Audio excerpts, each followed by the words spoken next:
they take on the trauma of somebody else within the family unit or the family dynamic, and then they start to experience symptoms themselves. Sometimes it's really hard to understand, identify, and recognize when you have become the victim of trauma because of somebody else's trauma. There's lots of different symptoms that happen. There's different mindsets. There's different experiences that happen within a family line or lineage with a history of trauma. It's so much going on that sometimes you may not realize that you're being traumatized by listening to other stories of trauma, witnessing it, or being told about it over and over and over again. Most people don't realize that vicarious trauma is something that can truly impact them in a way that you wouldn't necessarily believe. Even as a professional, as a psychotherapist, I've had to hear so many stories of trauma, of tragedy, of abuse, of harm, of manipulation, of narcissistic abuse, of racism, of prejudice, of hate crimes, harassment, bullying, the list goes on, that sometimes I have to look at myself and say, are you okay? So in today's video, I want to talk about vicarious trauma and what you're likely to see if you experience it. You're going to be able to look at this video and compare some of the things that maybe you have experienced. And by the end of this video, you should know whether you have experienced vicarious trauma or not. But before we jump in, let me just briefly introduce myself in case you are new to my channel. My name is Tamara. I'm internationally and I'm board certified as a trauma therapist. I'm licensed in mental health. I specialize in treating children, teens, and families, as well as adults who are dealing with trauma right in my private practice. Let's go ahead and jump in. Vicarious trauma is sometimes considered secondary trauma because the primary trauma happened to the person that you were listening to. If we take the topic of vicarious trauma and put it within the family context, it's likely that you have experienced some of the trauma that maybe your mother has experienced, your father has experienced, your cousin, your aunt, your uncle, because you are close to them and you are listening to everything that has happened to them. Take, for example, your mom. Let's say she is the victim of narcissistic abuse from your father. Your father has sexually abused some of your siblings. He has been physically abusive to your mom over the years. There's tons of domestic violence in the history. Your mom has dealt with not only post-traumatic stress disorder, but now her therapist thinks she has complex PTSD. She has aches and pains. She has nightmares and night terrors. She suffers from sleep paralysis, and she has had several suicide attempts over time. All of this is because of what your father has done to your mom. But then on top of you knowing that, you also have listened to your mom be physically assaulted and sexually assaulted by your father many times while growing up, right? Probably over a dozen times as you were growing up. Now, your mom begins to open up to you and she tells you a little bit more details than you want to know. You start learning that she's been more traumatized than you thought. All of that, right? All of that that's been put on your plate as her child, as her adult child who's now listening to what she is telling them. And also you know of what has gone on because you've heard it, you've experienced it, you've seen it. All of that can cause secondary or vicarious trauma. You can begin to take on the symptoms and the mindset of your mom just by experiencing all of that. Take, for example, me as a professional. Like I said at the very beginning of this video, I've dealt with a lot of traumatic situations, and I even worked in a residential treatment facility where I was walking the floors of kids who have been kind of apprehended. They're not allowed to get off the campus. They're usually dangerous. They're juvenile delinquents, some of them. They have tried to murder. They have tried to kill themselves. The list goes on. They're a danger to society. I have walked the floors in the units of places like this, and I've heard a lot of trauma. I've seen a lot of restraints. I've seen a lot of trauma, right? So, have I experienced my own vicarious trauma? Most likely, yes. I think that I experienced what's known as compassion fatigue, and you may feel like you've experienced this as well, which is why I'm mentioning it. But compassion fatigue is basically this, that you have been so compassionate towards the other person, and you kind of have empathized with them in such a way that now it's hard for you to unravel yourself from that situation, their experience, right? From that experience of really empathizing with them, that now you're beginning to experience symptoms. And I'm going to talk about those in a little bit, but you're beginning to experience symptoms of trauma and maybe even your own PTSD, because again, you're so entwined with that person, that family member who has been traumatized, right? And so you empathize at such a level of depth, if you will, that you now begin to take on their symptoms of PTSD, or you begin to take on the burden and the stress that you feel that's upon them. So compassion fatigue is usually what providers experience who are first providers, the first responders, I should say. They are mental health providers, medical doctors, the list goes on. We do experience compassion fatigue, but I also think you could experience it as well. So what are you looking at here when you're experiencing vicarious trauma? Well, let's start with the behavioral problems, right? There's a lot of what I like to call behavioral disturbance when you're dealing with vicarious trauma. You could start to have nightmares and night terrors. You could start to get irritable, angry all the time, depressed, anxious. You can also become hypervigilant. You can also engage in what's known as negative coping, such as overeating or trying to control your eating, which then becomes an eating disorder.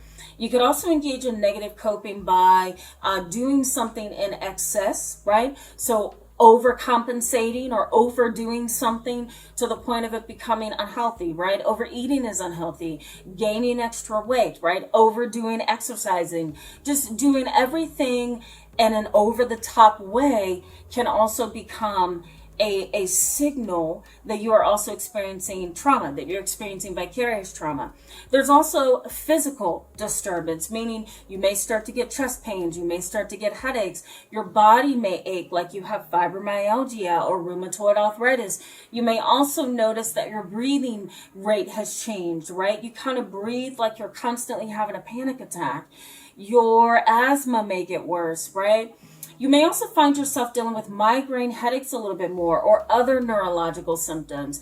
And if you already have a diagnosis of, for example, multiple sclerosis or rheumatoid arthritis or anything like that, costochondritis is another, diagnosis that you could get, right? So that's basically chest pain that, is hard to really pinpoint and figure out sometimes, but it can be chronic.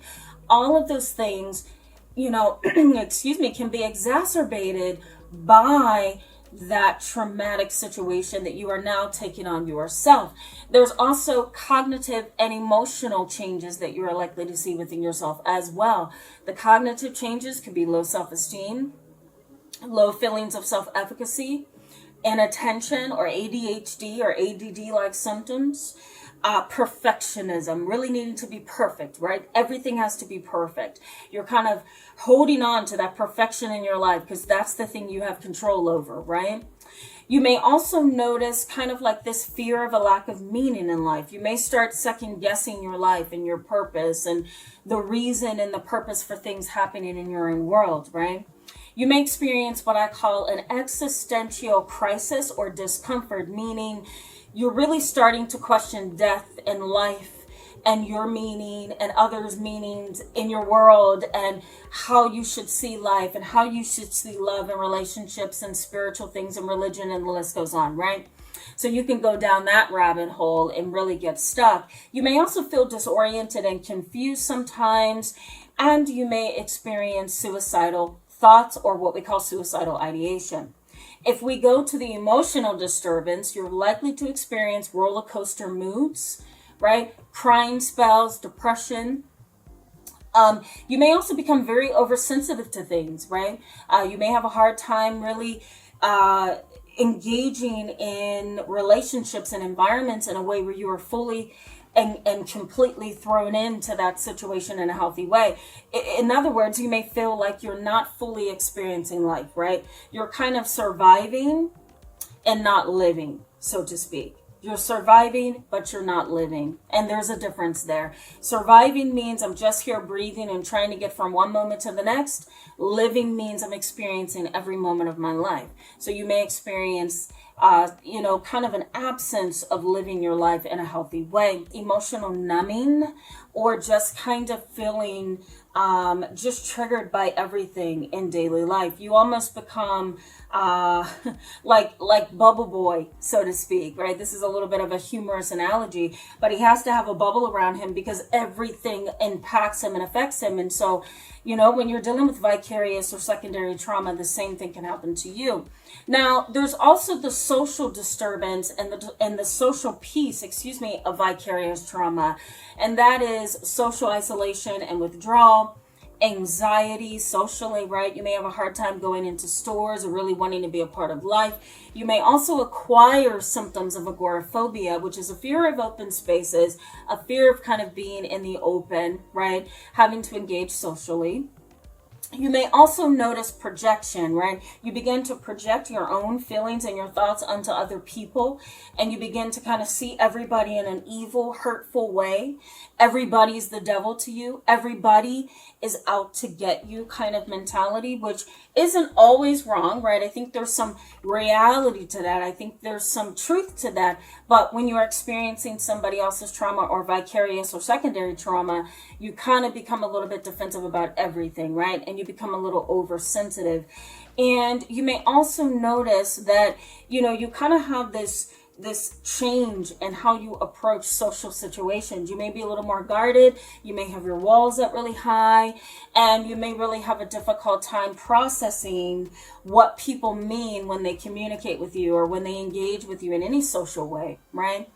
I once had a client who was experiencing vicarious trauma after taking care of her mother for so many years. She experienced so many traumatic things and shared them with her daughter, and her daughter saw them and heard them, and the list goes on.